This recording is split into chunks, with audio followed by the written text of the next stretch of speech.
أعوذ بالله من الشيطان الرجيم إن هو إلا رجل به جنة فتربصوا به حتى حين قال رب انصرني بما كذبون فأوحينا إليه أن اصنع الفلك بأعيننا ووحينا فإذا جاء أمرنا وفارت النور فاسلك فيها من كل زوجين اثنين وأهلك إلا من سبق عليه القول منهم ولا تخاطبني في الذين ظلموا إنهم مغرقون رب اشرح لي صدري ويسر لي أمري واحلل عقدة من لساني يفقهوا قولي فالحمد لله والصلاة والسلام على رسول الله. Sorry, I tried to do that not in the mic. والصلاة والسلام على رسول الله وعلى آله وصحبه أجمعين أما بعد. آج کی دعا انشاءاللہ تعالی اس کا تعلق سورۃ المؤمنون سے ہے. یہ دعا نوح علیہ السلام کی ہے اور نوح علیہ السلام کے آپ کو معلوم ہے فَلَبِثَ فِيهِمْ أَلْفَ سَنَةً إِلَّا 50 عامًا کہ وہ اپنی قوم میں 1000 سال رہے سوائے 50 کے. 1000 سال ان کی عمر تھی سوائے 50 یعنی 950 سال. لیکن اس آیت کی ایک اور تفسیر یہ بھی ہے کہ سنہ اور عام میں فرق ہے. الفاظ استعمال کیے ہیں. سنہ سال کے لیے استعمال ہوتا ہے, عام بھی عربی میں سال کے لیے استعمال ہوتا ہے, لیکن ان کے استعمال میں فرق ہے. سنہ ہوتا ہے مشکل سالوں کے لیے اور عام ہوتا ہے آسان سالوں کے لیے. یعنی کوئی کسی پر مشکل سال گزرا ہو تو اس کو سنہ کہا جاتا ہے. اور اسی لیے جب فرعون کی قوم پر مشکل سال آئے تھے اخذناہم بالسنین کا لفظ استعمال ہوا تھا. عام قسم کا جو سال گزرے اس میں مشکلات نہ ہو اس کو عام عربی میں کہتے ہیں, عامن. تو وہاں جب کہا اللہ تعالیٰ نے سورۃ العنکبوت میں فَلَبِثَ فِيهِمْ أَلْفَ سَنَةٍ إِلَّا 50 عامًا, کچھ نے اس کا معنی یہ بھی لیا ہے کہ 1000 سال ان کی عمر تھی, اس میں سے 950 سال مشکل میں گزرے اور صرف 50 سال آسانی کے گزرے. ہو سکتا ہے وہ 50 سال کشتی کے اترنے کے بعد, سیلاب کے بعد کے 50 سال, یا کچھ شروع کے سال اور کچھ آخر کے سال, یا اسی طرح کی کچھ بات ہے, ورنہ باقی ان کے تمام سال مشکل میں گزرے. اب اس دوران انہوں نے ہر صدی میں 2-3 نسلوں سے دعوت کی, یعنی ایک ہی قوم سے دعوت نہیں کی, قوم کے بعد قوم کے بعد قوم سے نوح علیہ السلام نے بات کی ہے, ان کو دعوت دی ہے. ان کے والدین کو کی تھی, ان کے داداؤں کو کی تھی, ان کے پرداداؤں کو کی تھی. یعنی وہ ایک فیملی کو نہیں جانتے, اس کی پوری نسلوں کو جانتے ہیں, اس طرح سمجھ لیں, ان کو اچھی طرح جانتے ہیں. اب اس پورے دور میں جس طریقے سے ان کی قوم نے ان کا انکار کیا ہے نا, اور جتنے موقع ان کی قوم کو دیے گئے تھے اور کسی قوم کو نہیں دیے گئے, اسی لیے اس قوم کے بارے میں خاص کہا گیا ہے انہم کانوا ہم اظلم و اطغى. کئی دفعہ قرآن میں مختلف اقوام کی ایک لسٹ ہوتی ہے کہ انہوں نے کفر کیا, انہوں نے کفر کیا, انہوں نے نبیوں کا انکار کیا, رسولوں کا انکار کیا. جب ان کی باری آتی ہے ان کے بارے میں اللہ تعالیٰ نے کہا یہ سب سے زیادہ ظلم کرنے والے اور سب سے زیادہ باغی تھے. انہم کانوا ہم اظلم و اطغى وقوم نوح من قبل انہم کانوا ہم اظلم و اطغى, یعنی ان سے برے لوگ کوئی نہیں تھے. اب ہوتا یہ تھا کہ انہوں نے نوح علیہ السلام نے بڑی محبت سے ان کو دعوت دی, یہاں تک کہ اپنے آخری سالوں تک بھی یا قومی انی لکم منہ نذیر مبین, میری قوم, یعنی کافر نہیں کہا انہیں, میری قوم کہا. میری قوم کے الفاظ محبت کے الفاظ ہیں. بار بار وقلت استغفروا ربکم انہ کان غفارا, اپنے رب کی معافی مانگ لو, استغفار کر لو, وہ تو ہمیشہ معافی مانگنے کو تیار ہے. یہ لوگ کرتے کیا تھے کہ اپنی جب کئی روایات میں ہمیں ملتا ہے کہ جب ان کی نئی نسل بڑی ہوتی تھی, بچے جب چھوٹی عمر کے بھی ہوتے تھے تو جا کے کہتے تھے یہ بوڑھا ہے نا, اس کی بات نہ سننا, اس سے دور رہنا, یہ پاگل ہے. یعنی شروع سے ہی بچوں کو تربیت دیتے تھے کہ ان کی بات کبھی نہیں سننی, ان کی توہین کرنی ہے. یہاں تک کہ جب وہ کشتی بنا رہے تھے تو لوگ آ کے مذاق اڑاتے تھے ان کا. وہ کشتی ایک آدمی نے بنائی ہے, تو کئی سال لگے اس کو بنانے میں, بہت عرصہ لگا ہے بنانے میں. وَاصْنَعِ الْفُلْكَ بِأَعْيُنِنَا, بناتے رہو. وَحَمَلْنَاهُ عَلَى ذَاتِ أَلْوَاحٍ وَدُسُرٍ, وہ اصل میں پورا اس کا ڈیزائن بھی اللہ تعالیٰ نے ان کو دیا تھا. وہ وادی میں ہیں, چاروں طرف پہاڑ ہیں, اور لوگ مذاق اڑا رہے ہیں یہ کشتی بنائیں گے, کہاں یہ وادی میں کہاں جانی یہ کشتی ہے. تو اور بھی ان پہ پاگل پن کا مذاق اڑانا, ان کے ساتھ استہزاء کرنا. اور تعالیٰ نے پھر آخر میں اسی کو اوپر اٹھایا, اور اللہ تعالیٰ نے خود ہی فرمایا کہ اس ماحول میں جب وہ سیلاب آیا ہے آخر کار, وفارت تنور, تنور کہتے ہیں جب وہ what's the word for kettle in Urdu, دیگچی نہیں دیگچی Ketli? Oh, kettle is ketli? Okay, cool. I'll say دیگچی. Okay, so جب آپ پانی ابال رہے ہوں اور اوپر ڈھکن لگا ہو اور آپ اس کو بھول جائیں تو پھر جب وہ پھٹتا ہے نا تو اس کو فارت تنور کہا جاتا ہے. اور کہنے کا مقصد یہ ہے کہ اتنا ابال آیا کہ بس وہ پھٹ ہی گیا. اور اس سے مراد یہ بھی ہے کہ جیسے اس وادی میں اتنا پانی آ گیا کہ وہ چاروں طرف پہاڑوں کے اوپر سے پانی گرنے لگا. یہ ایک اس کی ایک تصویر یہ بتائی جاتی ہے. دوسری یہ بتائی جاتی ہے کہ یہ ایک تعبیر قرآن میں ہے اللہ تعالیٰ کے غصے کی. جب کہتے ہیں نا کوئی غصے میں پھٹ جائے یا صورتحال ایسی ہو کہ جزاک اللہ خیرن thank you I will not sneeze again okay انشاءاللہ. تو جب صورتحال ایسی ہو کہ غصہ اس حد تک آ گیا ہو کہ بس پھٹ جائے اس کے بعد صورتحال, اس کو بھی فارت تنور کہا جاتا ہے. تو یہاں دونوں معنوں میں استعمال ہوا کہ جب یہ آخرکار وہ صورتحال ہو گئی. لیکن اس سے پہلے نوح علیہ السلام نے ایک خاص دعا کی, اور اس دعا میں ایک بڑا ان کی بڑی تکلیف مضمر ہے, کئی سالوں کی تکلیف, کئی نسلوں کی تکلیف. اور وہ الفاظ کیا ہیں؟ رب انصرنی بما کذبون, رب میری مدد کر دے, میرے رب میری مدد کر دے. کس چیز کے خلاف؟ ان جھوٹوں کے خلاف جو وہ میرے بارے میں کہتے ہیں. یعنی ایک تو ہوتا ہے کسی پر آپ نے ہاتھ سے حملہ کیا, ہتھیار سے حملہ کیا, آپ نے کسی کو ملک سے نکال دیا, ملک بدر کر دیا, اس طرح کے الفاظ ہوتے ہیں. لیکن یہاں پر خاص انہوں نے اللہ تعالیٰ کی مدد مانگی ہے. کس چیز کا مقابلہ کرنے میں؟ وہ جھوٹ جو ان کے بارے میں بنائے جا رہے ہیں. رب انصرنی بما کذبون. نصرت کا لفظ, نصرہ کا لفظ عربی میں استعمال ہوتا ہے جب بہت بڑی مدد کی ضرورت ہو. یعنی ایک فوج کی مدد کی ضرورت ہو, مزید ری انفورسمنٹ کی ضرورت ہو, اس کو نصرہ کہا جاتا ہے عربی میں. ملٹری ایڈ جسے آج کل کہتے ہیں نا, اس کو نصرہ کہا جاتا ہے عربی میں. تو یہ کوئی چھوٹی مدد کے لیے لفظ استعمال نہیں ہوتا. مدد کے لیے عربی میں کئی الفاظ ہیں, مساعدہ ہے, نصرہ ہے, مدد ہے, اور بھی الفاظ ہیں, لیکن استعانہ ہے, عون ہے. لیکن یہ لفظ خاص استعمال ہوتا ہے جب آگے بہت بڑا دشمن ہو اور اس کے خلاف, اس کا سامنا کرنے کے لیے آپ کو بہت بڑی مدد کی ضرورت ہو. اس وقت نصرت کا لفظ استعمال ہوتا ہے. رب انصرنی, میرے رب میری مدد کر, میری بہت بڑی مدد کر دشمن کے خلاف. یہ کون سا دشمن ہے؟ وہ جھوٹ جو میرے بارے میں یہ کہتے ہیں, بما کذبون.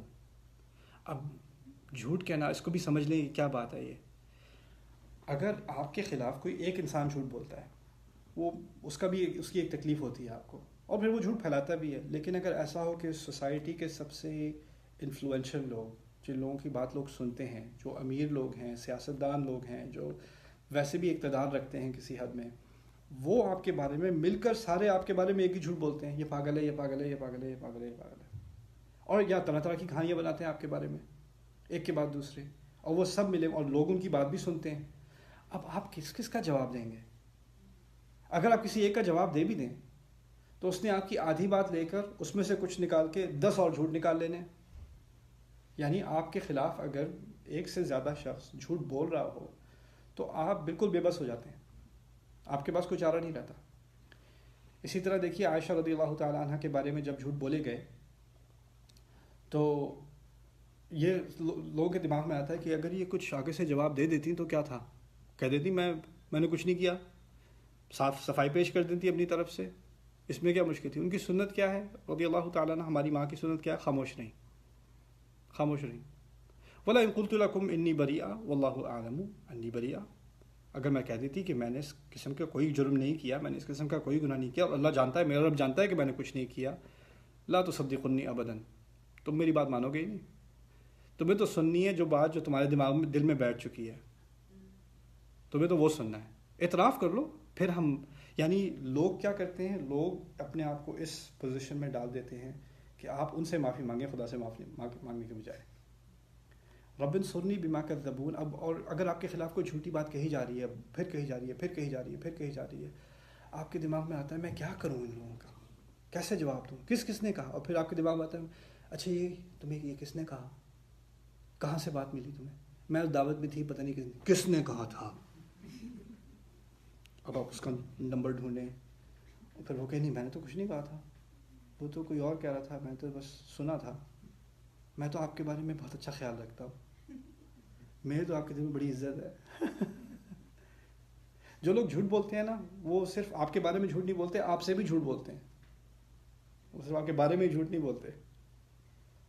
تو آپ اس معاملے میں بالکل بے بس ہو جاتے ہیں، آپ کے بارے میں جھوٹ پھیلتے رہتے ہیں، اس حد تک پھیل جاتے ہیں کہ آپ کے کنٹرول سے باہر ہے بالکل بات.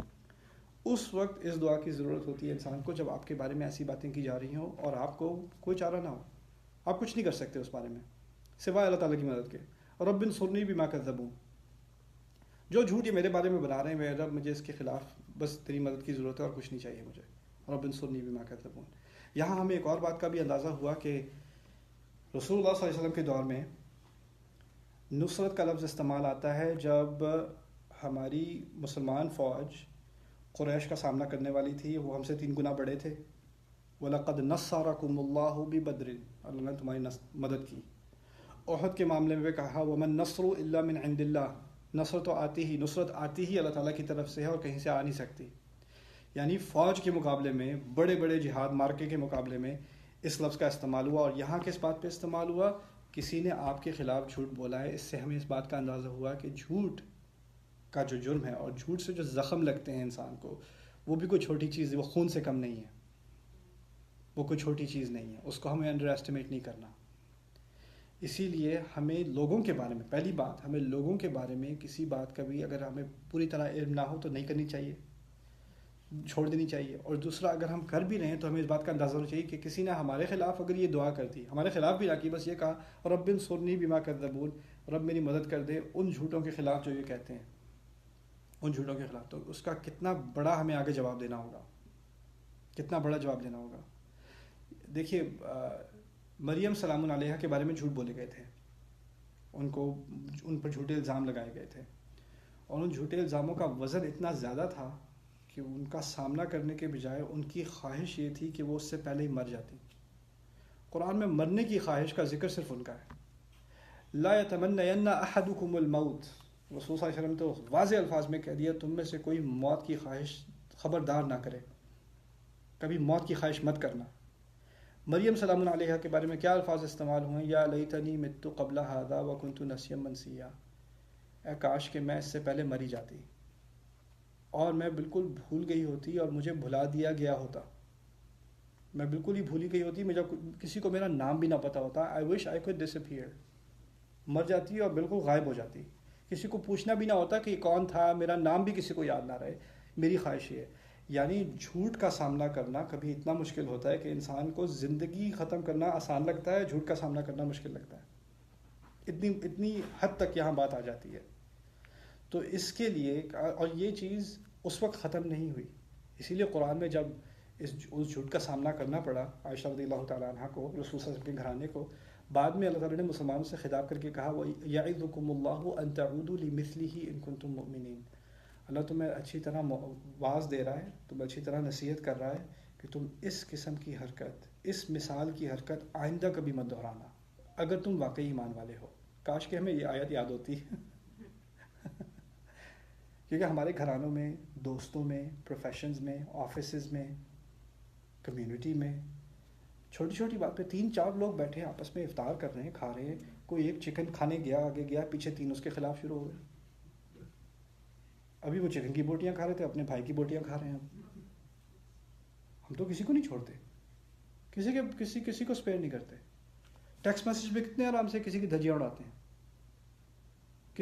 کتنے آرام سے کسی کے بارے میں بات کرتے ہیں نہ جانے بغیر. کیسے جھوٹ بات، میں نے سنا ہے یہ ہوا. میں ویسے کسی کے بارے میں بات کرتا نہیں ہوں، لیکن ویسے تو میں اپنے کام سے کام رکھنے والا بندہ ہوں، لیکن وہ جب کوئی بات اس طرح شروع کرے نا تو پتہ ہے آپ کو خطرناک بات ہونے والی ہے، پھر بھاگو وہاں سے. کوئی جو کہہ دے کہ میں کسی کے بارے میں کچھ کہتا نہیں، I just mind my own business. ہاں جی، اب تو یہ وہ اپنے آپ کو تسلی دینے کے لیے نا، سولت لکم انفسکم، اپنے آپ کو تسلی دینے کے لیے انسان خود سے جھوٹ بولتا ہے پہلے. نہیں، میں تو ایسا کرتا ہی نہیں ہوں، پھر کرتا ہے، تاکہ اپنے نفس کو سلا دے، اپنے ضمیر کو سلا دے پہلے، پھر اس کے بعد کام کرے. اس سے ہمیں احتیاط کرنی ہے. اور اس میں جھوٹ کے بارے میں، ایک دوسرے کے بارے میں جھوٹ بولنا، کسی نے آپ کے خلاف جھوٹ بولا، ہو سکتا ہے آپ جوابی کارروائی میں اس کے خلاف جھوٹ بولنا شروع کر دیں. کوئی کہتا ہے میرے بارے میں یہ افواہ پھیلی ہوئی ہے، مجھے پتہ ہے یہ اس نے شروع کیا ہے. کس نے؟ اس نے. کیسے پتا؟ بس پتہ ہے مجھے. جس طرح اسے وحی آئی تھی آپ کے خلاف، آپ کو وحی آئی ہے اس کے خلاف. یعنی آپ ایک جھوٹ کے جواب میں دوسرا جھوٹ شروع نہیں کر سکتے. وہ بھی اتنا ہی جرم ہے. اور بتاؤں کبھی کبھی جذبات بہت ایکسائٹیڈ ہو جاتے ہیں, کبھی آپ کے خلاف کوئی جھوٹ بولا ہو تو آپ کا غصہ بہت ہو جاتا ہے, گھر والوں کا غصہ زیادہ ہو جاتا ہے.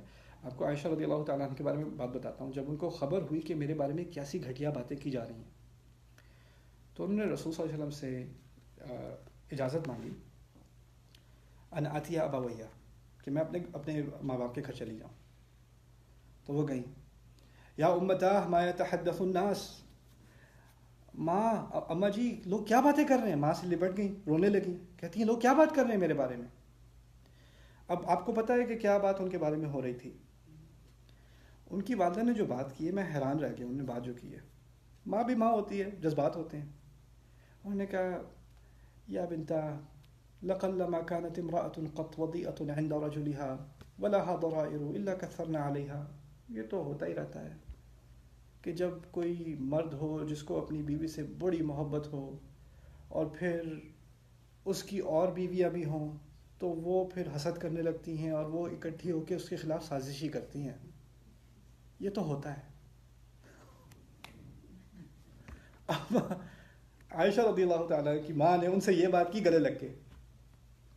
ان کی ماں کے دماغ میں کیا تھا کہ اگر میری بیٹی کے خلاف اس طرح ہوا ہے تو کس نے کیا ہوگا؟ باقی امہات المؤمنین نے. یعنی جھوٹ کے جواب میں دوسرا جھوٹ. ابھی وہ دماغ میں, انسان کے دماغ میں وہ سچ بن جاتا ہے.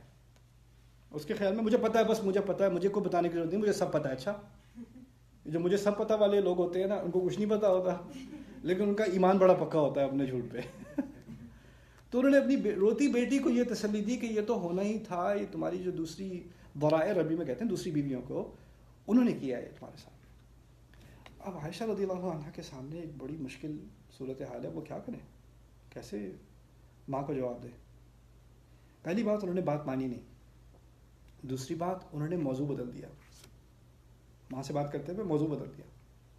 کہتی ہیں اتحدث الناس بہذا, لوگ واقعی یہ کہہ رہے ہیں. یہ نہیں کہا وہ دوسری بیویاں واقعی یہ کہہ رہی, چینج کیا کیا, لوگ واقعی یہ کہہ رہے ہیں. لوگ کہنے سے کیا مقصد تھا کہ ماں بھول جائے کہ یہ بات ہوئی. ماں کو لیکچر دینے کی بھی ضرورت نہیں ہے, قرآن سنانے کی بھی ضرورت نہیں ہے, استغفر اللہ کہنے کی ضرورت نہیں ہے کہ وہ بھی ماں ہے, اس کا ایک درجہ ہے. ٹھیک ہے, ماں نے غلطی کر دی ہے, لیکن اب آپ تمیز کا راستہ یہ ہے کہ آپ بس سبجیکٹ ہی بدل دیں. یہ ان کی سنت ہے. اتحدث الناس بہذا, ہو سکتا ہے کہ آپ کے بارے میں کوئی بات کی جا رہی ہو اور آپ کے جو رشتہ دار ہیں, اقارب ہیں, ان کو آپ کے بہاف پہ ان کو غصہ ہے اور وہ آپ کے دفاع میں الٹی سیدھی باتیں وہ شروع کر دیں. ایسا بھی ہوتا ہے, وہ نئی آگے لگانی شروع کر دیں.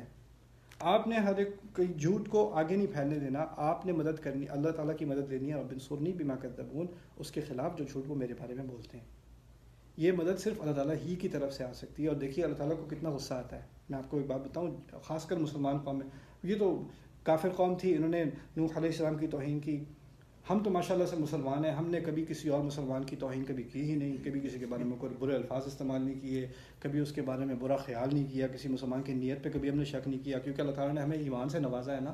الف بین قلوبکم, قرآن نے کہا کہ اس نے ہمارے دلوں کے درمیان بڑی زبردست شدید محبت ڈال دی. تو اس محبت کی وجہ سے کبھی مجھے تو کسی دوسرے مسلمان کے بارے میں الٹا خیال, الٹی بات کرنا, کوئی کامنٹ مارنا, کوئی طنز کرنا, کوئی مذاق اڑانا, کوئی افواہ پھیلانا, کوئی آدھی بات سن کر پوری بات اپنے دماغ سے نکال لینا, میں نے تو کبھی کیا ہی نہیں. کبھی آپ میں سے کسی نے کیا ہی نہیں. ہمیں تو پتہ نہیں, میں بات ہی پتہ نہیں کیوں کر رہا ہوں, یہ مجھے سمجھ نہیں آ رہی. یہ ہم کسی اور کی بات کر رہے ہیں, آپ کی بات تھوڑی کر رہے ہیں. لیکن خیر, پھر بھی اپنے آپ کو اب ایک بات یاد دلا دوں جو ہمارے نبی نے کی تھی علیہ الصلوۃ والسلام. اور اس میں اصل بات یہ ہے کہ اللہ تعالیٰ نے ہمیں مختلف قسم کا رزق دیا ہے. کھانا بھی رزق ہے, کپڑے بھی رزق ہیں, گھر بھی رزق ہے, سواری بھی رزق ہے, کمائی بھی رزق ہے, حلال کمائی بھی رزق ہے, اولاد بھی رزق ہے. یہ تمام رزق کی مثالیں ہیں. ٹھیک ہے, ہدایت بھی رزق ہے. ان تمام ارزاق میں سے ایک رزق ہے عزت. انسان کی عزت بھی ایک رزق ہے. اب یہ جو رزق ہے, یہ چڑیا کو ضرورت نہیں ہے اس کی, وہ کیڑے کو ضرورت نہیں ہے عزت کی. اس کو آپ گالیاں دیتے ہیں, اس کی خیر ہے. چڑیا کو آپ کتے کو بھونکتے رہے, کتے کو کتا کہتے ہیں, وہ برا نہیں مانے گا. انسان میں عجیب ایک ضرورت ہے کہ اس کا کھانا بھی ہو, پینا بھی ہو, کپڑے بھی ہوں, گھر بھی ہو, گاڑی بھی ہو, عزت نہ ہو, اس سے رہا نہیں جاتا. عزت کے ڈر سے انسان اپنی زندگی ختم کرنے کو تیار ہو جاتا ہے. فزیکلی اس میں کوئی برائی نہیں ہے, پورا جسم ہیلتھی ہے, اگر میڈیکل چیک اپ کرائے کوئی مسئلہ نہیں ہے, بس عزت نہیں ہے. مریم سلام علیہا جب موت کی خواہش کرتی ہیں تو کیا کھانے کو نہیں تھا؟ کیا کوئی جسمانی تکلیف تھی؟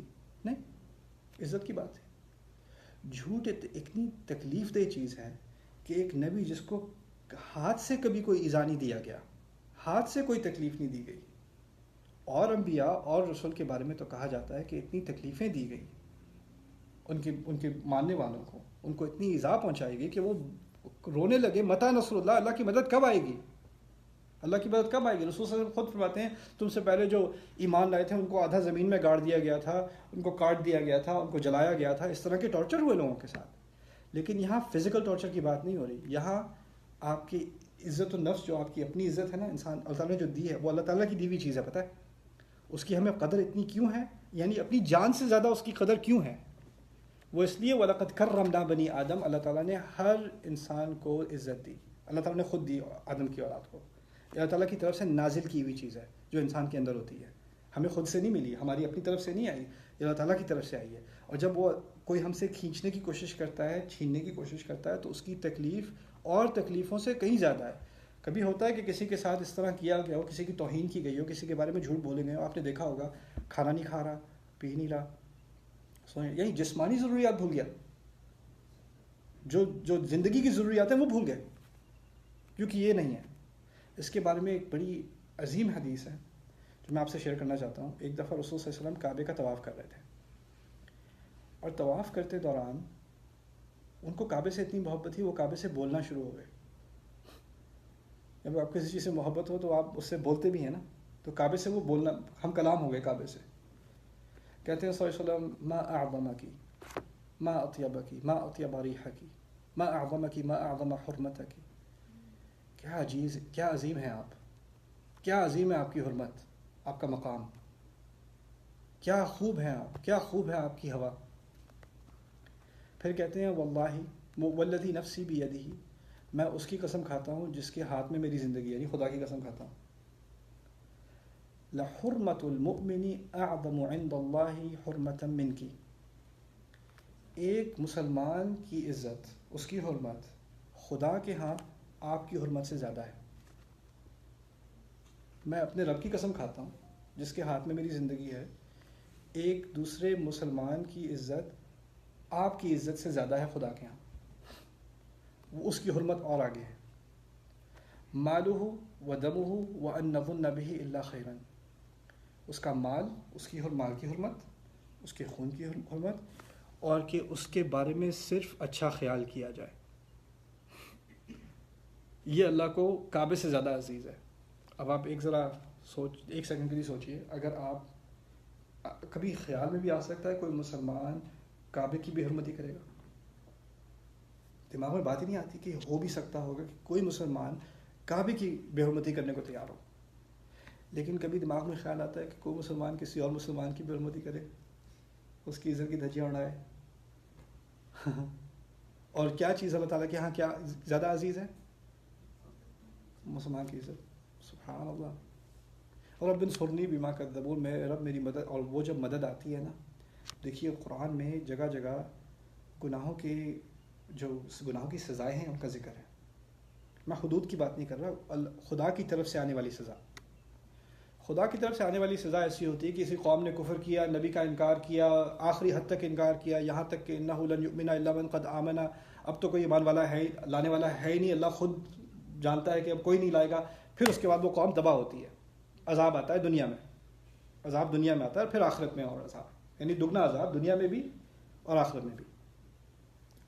یہ عذاب جو دنیا میں بھی آئے اور آخرت میں بھی آئے, اس کا تعلق عام طور پر کفر سے ہوتا ہے, نبیوں کے انکار سے ہوتا ہے, اسی طرح ہوتا ہے نا. اور جو باقی گناہ ہیں, ہو سکتا ہے انسان پوری زندگی یہاں نہ چکتے, آخرت میں چکتے گا. ہوتا ہے کوئی گناہ اگر کوئی انسان پوری زندگی گناہ کی زندگی گزارے تو وہ شاید اس کو اس دنیا میں اس کا کوئی جواب نہ دینا پڑے اور آخرت میں جا کے دے. خاص کر کوئی کسی کے بارے میں بری بات کرے, اس کے بارے میں اللہ عز و جل فرماتے ہیں سورۃ النور میں کہ دنیا اور آخرت دونوں میں عذاب دوں گا. اس پر لعنت ہوگی دنیا میں بھی اور آخرت میں بھی، عذاب ہوگا دنیا میں بھی اور آخرت میں بھی، دنیا اور آخرت دونوں میں. واللہ یعلم وانتم لا تعلمون، اللہ جانتا ہے تم نہیں جانتے. جس طرح کا عذاب ہوگا وہ خدا کو پتہ ہے. میرے محدود مطالعے میں مجھے کوئی اور ایسا گناہ ملا نہیں جس کے بارے میں اللہ تعالیٰ نے فرمایا ہو میں دنیا میں بھی عذاب دوں گا اور آخرت میں بھی عذاب دوں گا، سوائے اس کے. اور اس جھوٹ کی ایک اور جھلک سمجھ لیں. ایک تو ہے جھوٹ، صاف جھوٹ کسی کے بارے میں. دوسرا جھوٹ اس کو کہا جاتا ہے افک. ان الذین جاؤوا بالافک عصبۃ منکم. افک سے بڑی احتیاط کرنے کی ضرورت ہے. افک ہوتے ہیں دو طرح کے.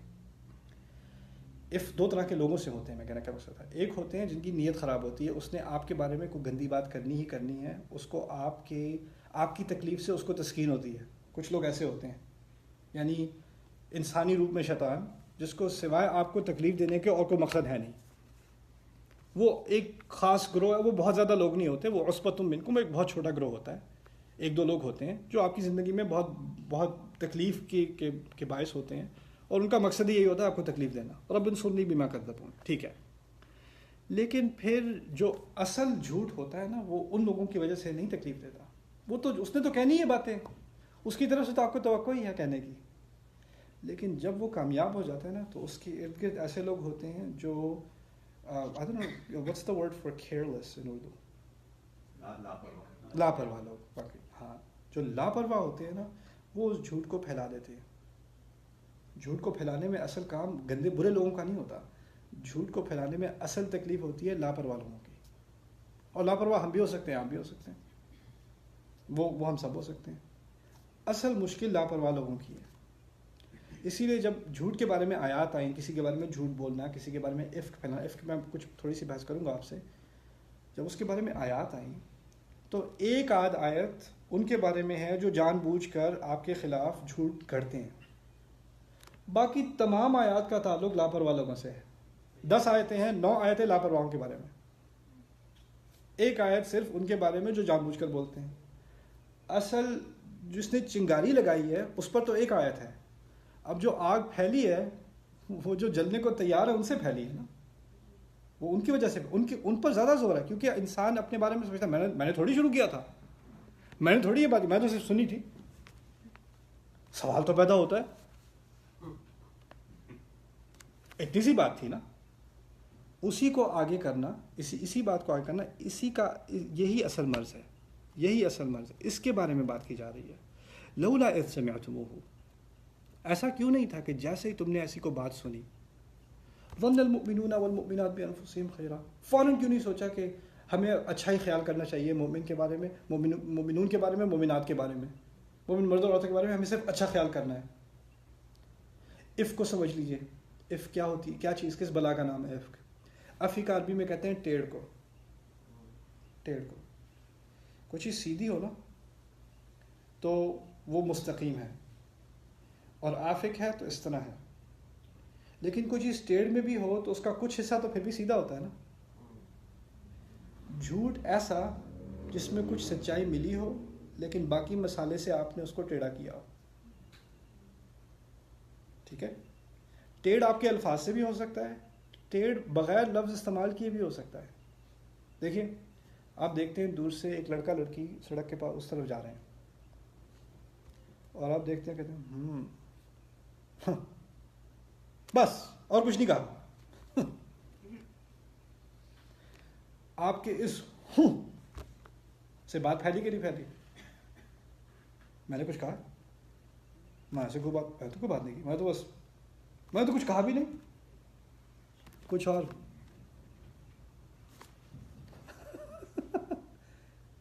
یہ بھی افک ہے. یعنی آپ کسی حقیقت کو دیکھ رہے ہیں لیکن آپ چاہتے ہیں کہ اس حقیقت کو ایک ٹیڑھی نظر سے دیکھا جائے، اس میں ٹیڑھ لایا جائے، وہ بھی افک ہے. کبھی کبھار ہوتا ہے. عائشہ کے ساتھ کیا ہوا تھا رضی اللہ عنہ؟ اصل میں ایک روایت میں تو عبداللہ بن ابی نے جھوٹ بھی نہیں بولا تھا. وہ جب آئی ہیں رات کو، اور رات کے بعد اگلے دن واپس آئی ہیں، اور صفوان بن المعطل السلمی ثم الذکوانی کے ساتھ جب آئی ہیں واپس، تو دور سے دیکھے یہ نبی کی بیوی کسی اور آدمی کے ساتھ ساری رات کہیں اور تھی اور واپس آ رہی ہیں. اب ان الفاظ پر اگر غور کریں تو اس میں کوئی انیکوریٹ بات نہیں ہے. لیکن آپ سمجھ سکتے ہیں کہ جو یہ الفاظ استعمال کر رہا ہے اس کی نیت میں اور اس کی امید یہ ہے کہ کسی کے سننے میں اس میں ٹیڑھ آ جائے. سمجھ رہے ہیں بات؟ اور اگر کوئی اس سے آ کے پوچھے کہ یہ بات آپ نے کیسے کر دی, میں نے کیا کہا ہے, جو ہے وہ کہا ہے, میں نے کوئی غلط بات کی ہے, میں نے کوئی جھوٹ بولا ہے, یہ جھوٹ نہیں ہے, یہ افک ہے. جھوٹ اور افک میں یہ فرق ہے. یعنی وہ افک ایسا ہوتا ہے کہ اگر کوئی پوچھے بھی آگے سے تو آپ کہیں جھوٹ تھوڑی ہے, یہ تو میں نے تو صحیح بات کی ہے, جو ہے وہ ہے, جو ہے وہ ہے. اسی لیے اس کو سمجھنا کہ اس کے بارے میں یہ بھی کذب کو پھیلانا ہے, جھوٹ کو پھیلانا ہے. اور اس میں جو لاپرواہی ہوتی ہے نا لوگوں سے, وہ کیا ہوتی ہے کہ وہ جیسے فرض کریں ابھی نیوز میں آتا ہے کسی کے بارے میں کوئی اس پہ الزام لگائے, آپ کیا کرتے ہیں, آپ اس کو ری پوسٹ کر کے کہتے ہیں I hope it's not true. آپ کو بڑا افسوس ہوا کہ یہ الزام لگا ان پہ اور آپ کی امید ہے کہ یہ سچ نہ ہو, اور آپ کے تمام دوست آپ کا پوسٹ ری پوسٹ کر کے اور وہ بھی لکھتے ہیں I hope it's not true. ٹھیک ہے, اگر ہوا تو بہت برا ہوگا, امید ہے کہ نہیں ہوا. آپ نے ابھی افک پھیلایا ہے, آپ اس میں لاپرواہ شامل ہوں گے. ابو ایوب ام ایوب کے پاس آتے ہیں, صحابی تھے. ام ایوب ابو ایوب کے ساتھ میاں بیوی تھے. ام ایوب کو بڑی محبت تھی عائشہ سے رضی اللہ عنہ. جب وہ بری گھناؤنی باتیں ان کے بارے میں سنی, ان کا دل بہت الجھ گیا. اور جب آپ کو وہ بری بات سننے کو ملے تو دل چاہتا ہے کہ میں کسی سے بات کروں اس بارے میں. انہوں نے سوچا میں شوہر سے بات کر لوں. شوہر سے جا کے بات کی, کہا آپ نے سنا ہے عائشہ کے بارے میں کیا کہا جا رہا ہے, اسمعت ما قیل فی عائشہ. انہوں نے کوئی بری بات کی کیا؟ نہیں, صرف یہ کہا کیا سنا ہے, کیا بات کی تھی, بس اتنی بات کی اور کچھ نہیں کہا. آگے سے ابو ایوب بڑے غصے میں, نہ میں نے سنا ہے, وذالک الکذب, اور وہ جھوٹ ہے. افکنتی یا ام ایوب, کیا تم بھی ایسی حرکت کرتی ام ایوب, جو الزام لگایا کیا ہے کیا تم کرو گی؟ انہوں نے کیا بری بات کی تھی, انہوں نے تو بس کہا تھا بڑے افسوس کی بات ہے جو سننے کو ملا ہے, ایسی بات کی تھی نا, ہمدردی میں بات کی تھی. لیکن یہ بھی گناہ ہے, یہ جرم ہے. اور یہ جرم خراب نیت والے لوگوں کے ساتھ سے نہیں ہوتا, یہ کس سے ہوتا ہے؟ لاپرواہوں سے. لاپرواہوں سے وہ بات کو آگے ہمدردی میں پھیلاتے ہیں, ہمدردی میں. شیطان کا مقصد ہے کہ ان ایسی باتوں کو آگے پھیلانا. قرآن نے کیا بات کی اس بارے میں, ان جھوٹوں کے بارے میں؟ پہلی بات, بہت مشکل ہے سمجھنا, لیکن ہمیں سمجھنے کی خاص ضرورت ہے, کیونکہ میں یہ دعا جو اب نوح علیہ السلام کی آپ کو سکھا رہا ہوں کہ میرے رب جو جھوٹ وہ میرے بارے میں بناتے ہیں اس کے خلاف میری مدد کر. میں یہ دعا کیسے کروں گا اگر میں اسی جرم کا ارتکاب خود بھی کرتا ہوں؟ کس منہ سے یہ دعا کروں میں؟ اگر مجھ میں سے لاپرواہی نہیں گئی تو میں کس منہ سے یہ دعا کروں؟ لوگوں کے بارے میں ہمارا بھی کبھی کبھار گمان کی وجہ سے اتنے کانفیڈنس سے آپ کہتے ہیں یہ ایسا ہے, ویسا ہے, ویسا ہے. آپ کہاں سے آپ کے پاس یہ اتنا اعتماد آیا, کہاں سے آپ نے دل میں کسی کا حال جھانکا؟ نہیں میں اس کو پہلے سے جانتا ہوں. اچھا پہلے سے آپ جانتے ہیں, اچھا واقعی, کیونکہ جب آپ پہلے سے جانتے ہیں تو بعد میں تو اللہ دل کسی کا بدل نہیں سکتا آپ کے نزدیک. وہ تو جو آپ جانتے ہیں وہ اس وقت سے کانکریٹ میں اسی طرح ہے, وہ تو نہیں بدلے گا. اور دل کے حال آپ سے زیادہ کون جانے. یہ ذہنیت, یہ خراب ذہنیت, اس کو پاک کرنا ہوگا پہلے, تاکہ ہم کسی اس دعا کے لائق تو بنیں. رب انصرنی بما کذبوا, اس سے پہلے کہ ہم روئیں کہ ہمارے بارے میں کیا کہا جا رہا ہے, پہلے ہم کیا کر رہے ہیں, پہلے آئینے میں تو دیکھیں. تو یہاں ایک جو میں بات آپ کے سامنے رکھنا چاہتا تھا اس سلسلے میں, وہ یہ کہ ان آیات میں جن میں کہا کہ تم نے یہ کیسے لاپرواہی کیسے کی تم نے, اس میں ایک عجیب بات کہی گئی. کہا وَقُلْتُمْ هَذَا إِفْكٌ مُبِينٌ. جب تم نے یہ پہلی بار سنا تو تم نے یہ کیوں نہیں, تم نے مسلمانوں کے بارے میں بہتر گمان کیوں نہیں کیا؟ اور پھر کہا لولا اذ سمعتموه ظن المؤمنون والمؤمنات بانفسهم خیرا, تمہیں اپنے بارے میں بہتر رائے کیوں نہیں ہوئی؟ اس کے معنوں میں سے ہے تمہیں اپنے بارے میں بہتر رائے کیوں نہیں. ارے بات الٹی میں نے اپنے بارے میں تھوڑی سنی تھی, میں نے الٹی بات کسی اور کے بارے میں سنی تھی. قرآن کہہ رہا ہے, میرا رب کہہ رہا ہے, تمہیں اپنے بارے میں بہتر رائے کیوں نہیں رکھی؟ کہنے کا کیا مقصد ہے؟ اگر تمہارے دماغ میں ایسے خیال کسی کے بارے میں آرام سے آ جاتے ہیں تو اس کا مطلب یہ نہیں ہے کہ تمہیں اس کی عزت نہیں ہے. خدا کے نزدیک اس کا مطلب یہ ہے کہ تمہیں اپنی عزت نہیں ہے. تمہیں اپنی عزت نہیں ہے. دوسری بات یہاں پر، اور اگر تمہیں اپنی عزت نہیں ہے تو خدا کو تمہاری عزت کیوں ہوگی؟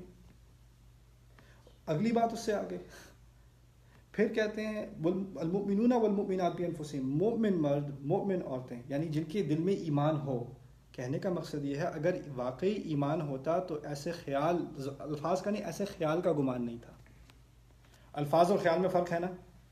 دماغ میں برا خیال آتا ہے، زبان پہ نہیں پہنچتا، چلو اس کی تو پکڑ نہیں ہے. یہاں اس کی بھی پکڑ ہے، خیال کی پکڑ ہے. خیال کو کیوں نہیں روکا؟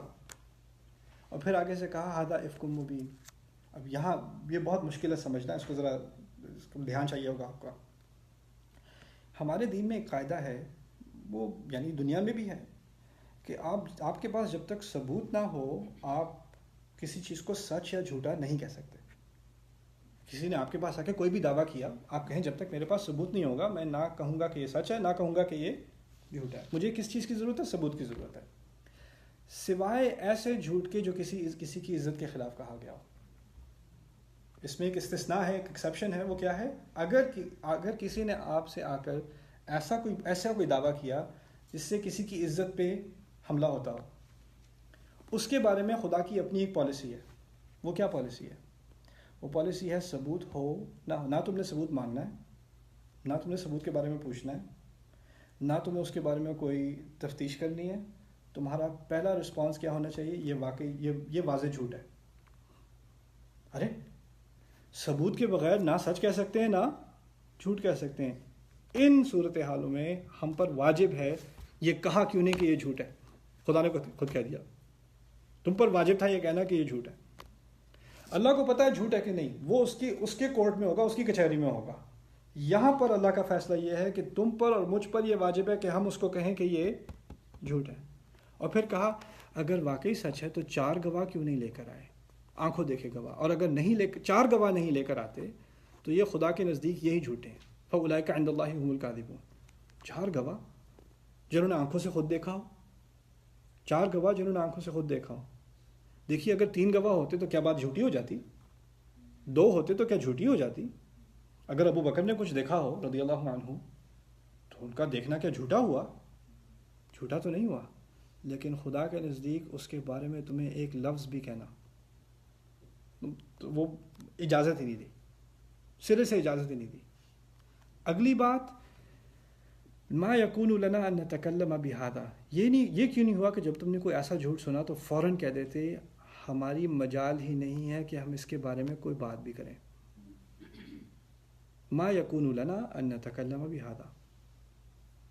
اور یہاں پر اگلی بات سمجھنا، میرے 2-3 منٹ لگیں گے اس بات کو سمجھانے میں، لیکن اچھی طرح سمجھ لیجیے. میں آپ کو ایک سین پینٹ کرتا ہوں آپ کے لیے. آپ کسی دعوت میں ہیں، لوگ بیٹھے ہوئے ہیں، کسی کے بارے میں کوئی زینب ہے، کوئی فاطمہ ہے، کوئی عائشہ، کسی کے بارے میں بات ہو رہی ہے. ٹھیک ہے، آپ بیٹھے سن رہے ہیں. اچھا سنا تھا اس کا کچھ چکر چل رہا تھا، یہ ہوا تھا، وہ بڑی بری بات ہے. ویسے جو لوگ کہتے ہیں نا، بڑا افسوس ہوا سن کے. امید ہے کہ ایسی بات نہیں ہوگی، لیکن آج کل کی لڑکیاں تو کیا کہہ سکتے ہیں، ایسی باتیں ہو رہی ہیں. آپ بیٹھے ہوئے وہاں پہ، اب آپ بیٹھے ہوئے وہاں پر اندازہ کریں کہ آپ کھڑی ہو جائیں فوراً، ہم خواتین میں سے وہ کھڑی ہو جائیں اور کہیں ما یکون لنا ان نتکلم بہذا، ہمیں ایسی بات ہرگز نہیں، ہماری مجال نہیں ہونی چاہیے کہ ہم ایسی بات کریں. اور پھر آپ کہیں سبحانک، میرے رب تو ہر عیب سے پاک ہے، میرے رب تو ہر عیب سے پاک ہے. سبحانک. بات آپ کی اوروں سے ہو رہی تھی، ایک دم سے بات کس سے ہو رہی ہے؟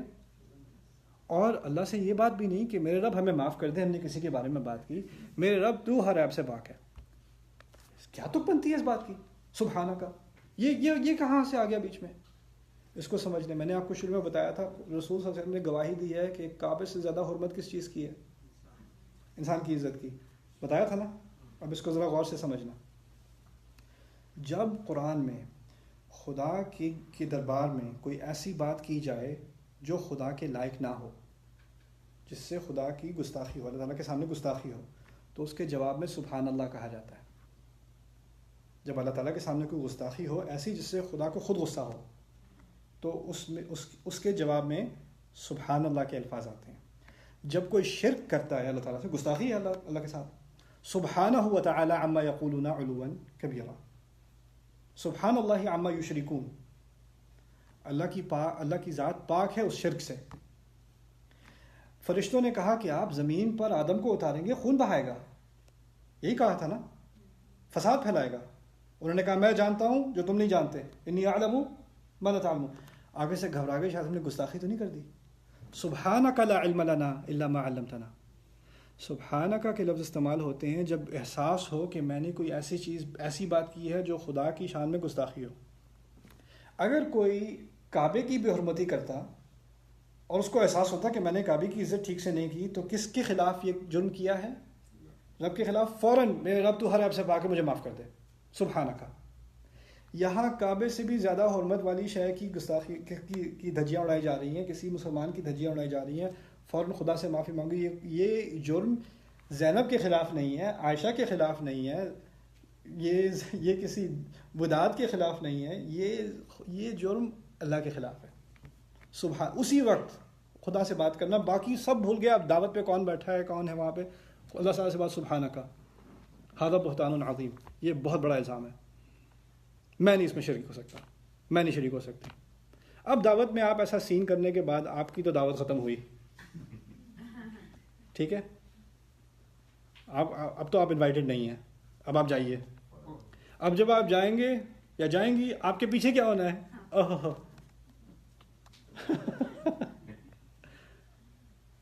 لیکن اس وقت آپ کو اس بات کا فیصلہ کرنا ہوگا کہ اس صورتحال میں مجھے اللہ کا زیادہ ڈر ہے یا اس سوسائٹی کا زیادہ ڈر ہے۔ مجھے ابھی سوشلی آکورڈ ہونا ہے، مجھے یہ سین کریٹ کرنا ہے، یا مجھے اپنے آپ کو اللہ تعالیٰ کے سامنے بچانا ہے۔ سبحانک ھذا بہتان عظیم، بڑی گہری، بڑی بھاری آیات ہیں۔ آخری بات میں آپ سے کر دوں، وہ یہ، ایک اور آخری حدیث کا حوالہ دے رہا ہوں، یا معشر من اسلم ولم یفض الایمان فی قلبہ، بڑی گہری حدیث ہے۔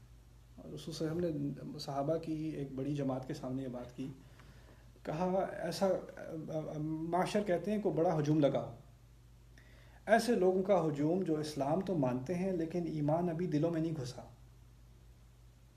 ابھی ایسی بات کرنے سے ہی پہلے اندازہ ہوا کہ کیا بات ہونے والی ہے، بات ہی تنقید سے شروع ہوئی ہے۔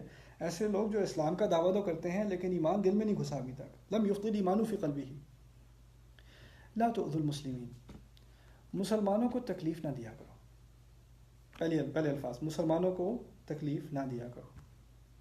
یہاں تک کی بات ہو جاتی نا تو بہت تھی، کیونکہ اگر پہلی بات سے دوسری بات کو جوڑیں تو کہنے کا مقصد کیا ہے؟ کسی کے دل میں ایمان ہو تو کیا نہیں کرے گا؟ کسی اور مسلمان کو تکلیف نہیں دے گا۔ یہاں پر کسی نے مجھ سے پوچھا تھا ایک دفعہ، یہاں یہ کیوں کہا مسلمانوں کو تکلیف نہ دیا کرو، اس کا مطلب ہے غیر مسلمانوں کو دیتے رہے، خیر ہے؟ اس کا بھی میں جواب دے دوں آگے جانے سے پہلے۔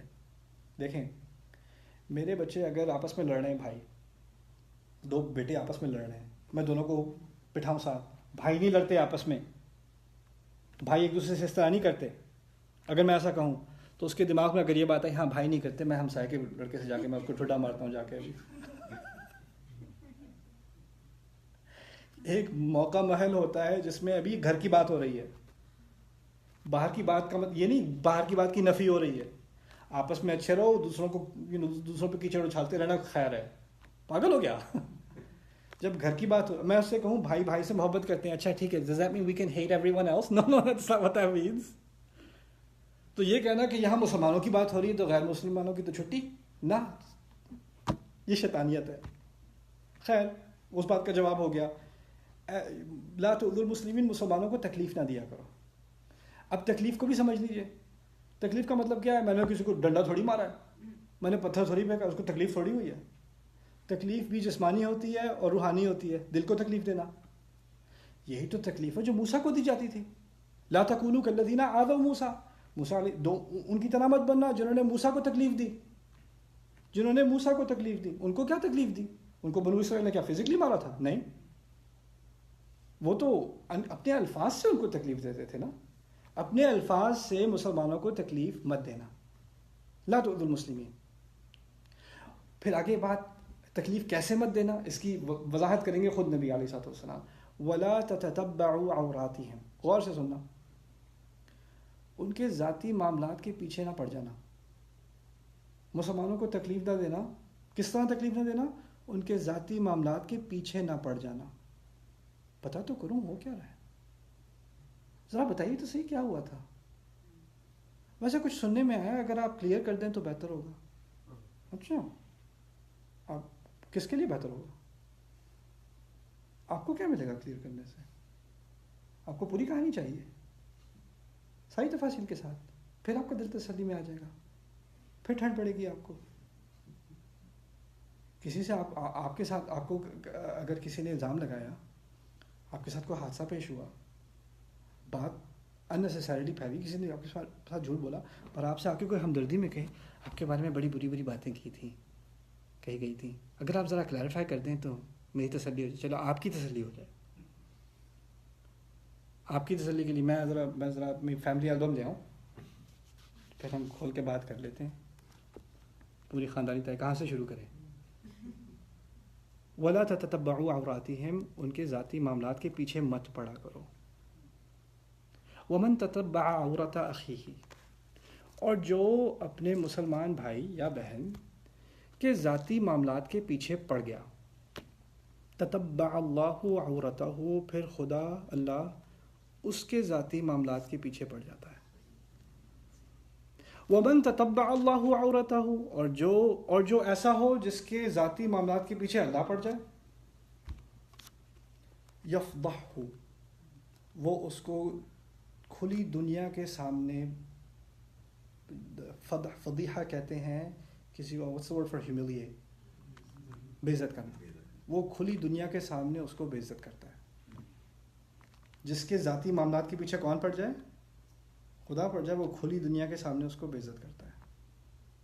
وَلَوْ كَانَ فِي جَوْفِ بَيْتِهِ, یہاں تک کہ وہ اگر اپنے گھر کے سب سے چھپے ہوئے حصے میں بھی چھپا بیٹھا ہو, پھر بھی وہ دنیا کے سامنے اس کو بے عزت کر کے رہے گا. یہ الفاظ ہیں ہمارے نبی کے علیہ السلام. ایک ہے کذب, کذب سے ہلکا درجہ ہمیں معلوم ہوتا ہے افک. افک ایسی چیز ہے جو لاپرواہوں سے ہوتی ہے, کیونکہ لاپرواہی کرنے والے کو اندازہ بھی نہیں ہوتا کہ میں جھوٹ بول رہا ہوں. اس کو تو یہ لگتا ہے میں تو ایسی بات کر رہا تھا, میں نے کچھ کہا تھوڑی ہے, میں تو بس نہیں میں یہی تھوڑی کہہ رہا تھا, میں یہی تھوڑی کہی تھی, میں تو بس, سوال تو پیدا ہوتا ہے. اب وہ رات کو وہاں سے آ رہے ہیں, کم از کم سوال تو پیدا ہوتا ہے. اب اندازہ کیجئے جن میں ایمان تھا, ان کا ایمان اتنا قوی تھا, جیسے اور جو ان کا خیال کرتی تھی, کیا نام مجھے یاد نہیں آ رہا, عائشہ رضی اللہ عنہ کی جو نرس تھی بڑی عمر کی, I wish I remember the name. نہیں نہ آمنہ, جب وہ بیمار ہوئی تھی مدینے میں جا کر, تو I'll come back to me. مستح کی ماں, ام مستح, یہ نام تو یا اسی لیے لا دیا, ام مستح, مستح کی ماں. وہ ان کی نرس تھیں, she was old lady. وہ جب عائشہ کی صحت بہتر ہوئی تو وہ اتنی صحت کی ہوئی کہ اٹھ کے وہ باتھ روم جا سکتی تھیں, یعنی اتنی بہتر ہو گئیں. تو وہ ان کو لے کر گئیں. ان کا یہ تھا قبل المناصب, وہ رات کو پہاڑیوں میں جا کر کرتے تھے اپنے آپ کو ریلیف. ان کا طریقہ یہ تھا پرانے زمانے کا نا, تو عورتوں کو صرف رات کو جانا تھا. وَلَا نَخْرُجُ إِلَّا لَيْلًا إِلَى اللَّيْلِ, ہم راتوں رات ہی جاتے تھے صرف. تو وہ رات کو لے جا رہی تھی, بوڑھی تھی ان کے ساتھ نرس, وہ گر گئیں. فَعَثَرَتْ أُمُّ مِسْطَحْ, وہ گر گئیں. اب وہ گرتے ساتھ ہی جب وہ بوڑھی اماں گرے تو کیا, اللہ چوٹ لگ گئی, استغفر اللہ, الفاظ نکلیں گے منہ سے. کیا الفاظ نکلے ان کے منہ سے؟ ان کے منہ سے نکلے تعیس مستح, مستح مرے, لعنت ہو اس پہ. نام ان کا ہے مستح کی ماں. ابھی لعنت کس پہ ہو؟ اپنے بیٹے پہ. عائشہ بھی شوق میں, یہ کیا بات کی آپ نے؟ سما قلتی, کیا بات, کیا گندی بات کی آپ نے, کیا بری بات کی آپ نے. اتسبین رجلا شہید بدرن, آپ ایسے انسان کی, ایسے آدمی کے بارے میں بری بات کر رہی ہیں جو بدر کے موقع پر تھا, اس کا اتنا بڑا مقام. یعنی انہوں نے نہیں کہا اپنے بیٹے کو گالی دے رہی ہیں, کہا ایسے آدمی کو جو بدر کے موقع پر تھا. یہ عائشہ رضی اللہ تعالیٰ کی جینیس تھی, ان کو ہر انسان کے بارے میں اچھی باتیں یاد تھیں.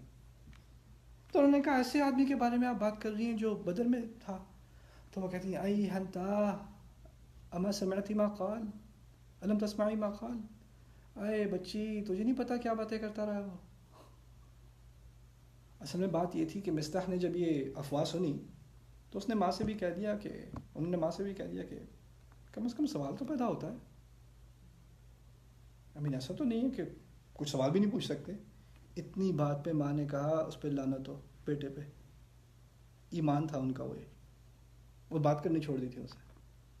یہ وہی مستح ہے جن پر نفقہ کرنا، صدقہ دینا ابو بکر صدیق نے وہ روک دیا تھا. ان سے دیا نہیں جاتا تھا. میری بیٹی کے بارے میں ایسی بات کی ہے اس نے، کیسے دے دوں اس کو. وہ ان کے نفع پہ وہ اس پہ ڈپینڈ کرتے تھے، لیکن انہوں نے روکنے کا فیصلہ کر دیا. ہم میں سے کوئی پٹھان ٹائپ ہوتا تو روکنا تو دور کی بات، اس کا گلا روک دیتے. ان کا دل اتنا بڑا کہ بس ان سے زیادہ کیا ہوا، میں نے اس کو صدقہ نہیں دینا اب. تو اللہ تعالیٰ نے پھر آیات نازل کی وَلْيَعْفُوا وَلْيَصْفَحُوا وَلَا تُحِبُّونَ أَنْ يَغْفِرَ اللَّهُ لَكُمْ. نہیں، انہیں معاف کرنا چاہیے. جن کو اللہ تعالیٰ نے وسعت دی ہے ان کو ایسے لوگوں کو جو مستحقین ہو ان سے روکنا نہیں چاہیے، انہیں معاف کر دینا چاہیے اور انہیں صفحہ پلٹ دینا چاہیے. جیسے آپ صفحہ پلٹتے ہیں تو پچھلا صفحہ نظر نہیں آتا. کیا تمہیں یہ اس بات سے محبت نہیں کہ خدا تمہیں معاف کر دے؟ اس سے آخری بات یہ نکلی کہ ہو سکتا ہے کسی نے آپ کے بارے میں جھوٹ بولا ہے، ہو سکتا ہے کہ آپ کے بارے میں لاپرواہ ہو گیا تھا، یہ بھی ہو سکتا ہے اس سے آپ کو بہت زیادہ تکلیف ہوئی، یہ بھی ہو سکتا ہے. لیکن اگر وہ اپنی بات پر ندامت دکھا رہا ہے، اس کو شرم آئی ہے کہ مجھے ایسا نہیں کرنا چاہیے تھا، تو اس کو معاف کرنے میں آپ کے لیے جو ثواب ہے اس کا کوئی جواب نہیں، اس کا آپ اندازہ نہیں کر سکتے. ایسے انسان کو معاف کرنے سے خدا کی طرف سے معافی کی ضمانت ہے. الا تحبون ان یغفر اللہ لکم. تمہیں ایسی اس سے محبت نہیں کہ خدا تمہارے تمام گناہ معاف کر دے، تمہیں معاف کر دے. یعنی کیونکہ ایسے لوگوں کی طرف سے جیسی دل کو تکلیف ہوتی ہے نا، اس کو بھولنا بہت مشکل کام ہے. اور جنت کوئی چھوٹی چیز نہیں ہے، کوئی سستے دام میں نہیں ملتی. تو ایسے انسان کو معاف کرنا اور ایسے انسان کے ساتھ اچھائی کرنا جب کہ وہ معافی مانگ لے. یہ نہیں کہ وہ آپ کے بارے میں جھوٹ بولے جا رہے ہیں اور آپ معافی کری جا رہے ہیں. ایسی بات نہیں ہے. ہمارا دین یہ نہیں سکھاتا کہ جو آپ کو پیچھے سے چاقو مار رہا ہے آپ نے معاف کیا، اب پھر معاف کیا، اب پھر معاف کیا. ایسا نہیں ہے ہمارا دین. لیکن اگر کسی نے آپ کو تکلیف پہنچائی ہے، بعد میں وہ اپنی بات پر شرمندہ بھی ہے، اس نے معافی بھی مانگ لی، وہ کہ نہیں میں کبھی نہیں، بس تم معافیاں مانگتے رہو، میں تمہیں اللہ کے سامنے میں جو لوں گا نا وہ آپ کو حق ہے. ویسے وہ حق ہے. وَلَمَنْ انْتَصَرَ بَعْدَ ظُلْمِهِ فَأُولَٰئِكَ مَا كَانَ عَلَيْهِم مِّن سَبِيلٍ. جو بدلہ لینا چاہتا ہو، جس کے دل میں اگر یہ تکلیف ہے، اس پر ظلم کیا گیا ہے، تو اس کے خلاف آپ کوئی کارروائی نہیں کر سکتے. نہ آپ کو کہہ سکتے ہیں کہ آپ کو غصہ کیا معاف کرو، اسلام کہتا ہے معاف کرو، معاف کیوں نہیں کرتے، کرو ابھی کرو. ایسا نہیں ہے اسلام.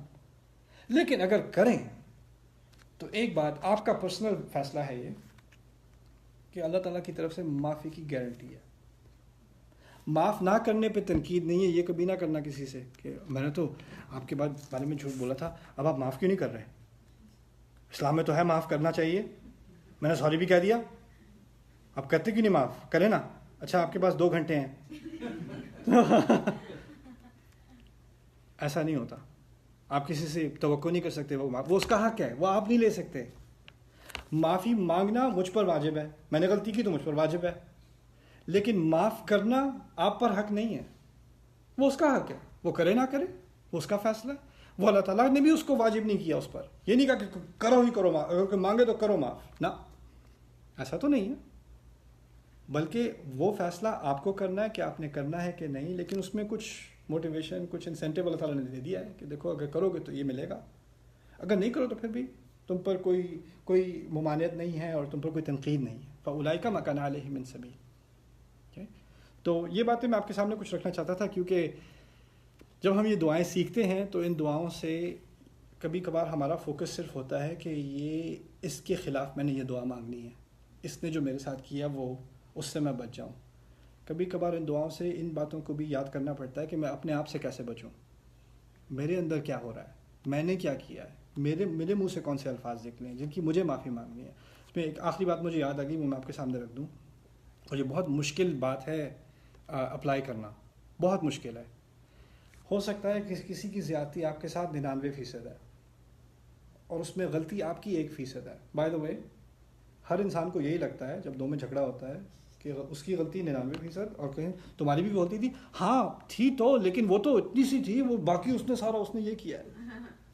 ہمیں اپنی 1% نظر آتی ہے، دوسرے کی 99%. ٹھیک ہے، فرض کریں یہ واقعی ہے، حقیقت ہے، آپ کا جو حصہ ہے، آپ کی غلطی ہے وہ 1% ہے، اس کی 99%. امکان اس بات کا ہے، فرض کیجئے. ہوتا یہ ہے انسان کہتا ہے کہ میں اس سے معافی کیوں مانگوں، اس نے تھوڑی اپنی غلطی مانی ہے، میں کیوں اپنی مانوں. اور اگر آپ مان بھی لیں تو آپ کی توقع کیا ہوتی ہے؟ دیکھو جو میرا اس میں حصہ تھا میں اس کی معافی مانگ رہا ہوں. فوراً آپ کے ذہن میں آتا اچھا اب تمہاری باری. اور اگر وہ آگے سے کہے اچھا میں نے تمہارا حصہ معاف کیا، خدا حافظ. ہاں میرا حصہ کہاں گیا؟ اس نے تو آگے سے یہ بھی نہیں کہا and I am sorry too. یہ کیا بکواس ہے؟ میں اپنی معافی واپس لے رہا ہوں. یعنی ہم معافی اس وقت مانگیں گے جب آگے سے کچھ ملے.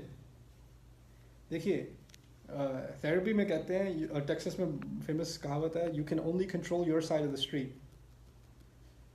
سڑک کے دو طرف ہوتی ہیں، آپ نے اپنی طرف صاف رکھنی ہے.